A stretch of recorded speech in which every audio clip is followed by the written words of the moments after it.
आज मेरी तबीयत ठीक नहीं है, हम कल बात करेंगे। मैंने हाँ बोला और फ़ोन रख के सो गया। रात के 2 बजे अचानक से मेरी आंख खुली। न जाने कैसे उसका नंबर मिला दिया। उसका नंबर दूसरी लाइन पर मसरूफ़ था। 5 मिनट बाद मुझे वापस कॉल आई। उसकी छोटी बहन बोली कि मोबाइल मेरे पास है और आप ही सो रही हैं। अगले दिन सुबह से शाम हो गई लेकिन उसने मुझसे रब्ता नहीं किया। मैंने दोबारा से कॉल की और देखा तो फिर से नंबर मसरूफ़ मिला आ रहा था। 1 मिनट बाद कॉल बैक आई और उसने मुझे कहा कि मैं कज़न से बात कर रही थी। मैं खामोशी से उसकी बात सुनता रहा और फिर कुछ वक्त तक हम दोनों खामोश रहे। फिर वो कहने लगी कि अगर ऐसे ही खामोश रहना है तो मुझे बता दो, मैं कॉल बंद कर दूं। मैंने मुस्कुरा कर कहा, जैसे तुम्हें ठीक लगे। उसने कहा कि ओके, अब मुझे कॉल मत करना। बस ये कहकर उसने कॉल बंद कर दी। मैंने कुछ देर बाद उसे फिर कॉल कर दी। इस बार फिर से उसका नंबर मसरूफ़ आ रहा था। फिर उसने मेरी कॉल अटेंड की और वो बहुत खूब गुस्सा होने लग गई और मुझसे कहने लगी कि मेरी बात ध्यान से सुनो कि मैं अब तुमसे प्यार नहीं करती, मैं किसी और को पसंद करती हूँ। 6 साल का रिश्ता उसने एक पल में ख़त्म कर दिया। मैंने उससे पूछा कि आखिर कौन है वो लड़का।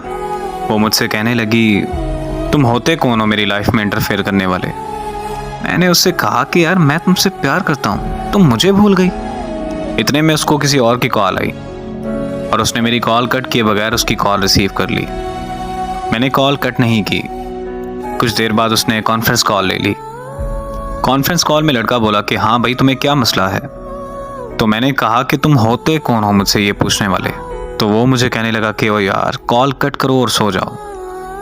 तो साथ में ही वो बोली कि नहीं जान, ये ऐसे बात नहीं मानेगा, आप इस पागल को इग्नोर करें और मुझसे बात करें। तो वो लड़का बोला कि हाँ, मैं भी तो देखूंगी ये कब तक कॉल कट नहीं करता। मोहब्बत में सितम की मिसाल और क्या तुम है।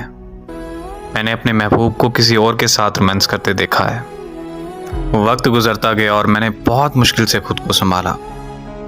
3 साल बाद मुझे एक रॉन्ग नंबर से कॉल आई।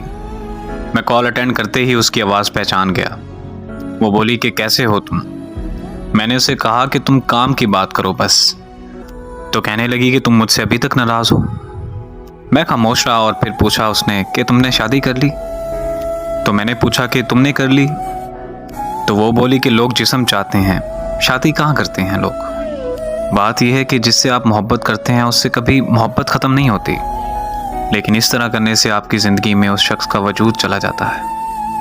और ज़िंदगी में मोहब्बत होती है, लेकिन उस मोहब्बत का मतलब एक शख्स से वफा करना होता है। और खुदारा मेरी उन लोगों से गुजारिश है कि जिस्मों से खेलकर मोहब्बत के नाम को बदनाम मत कीजिए।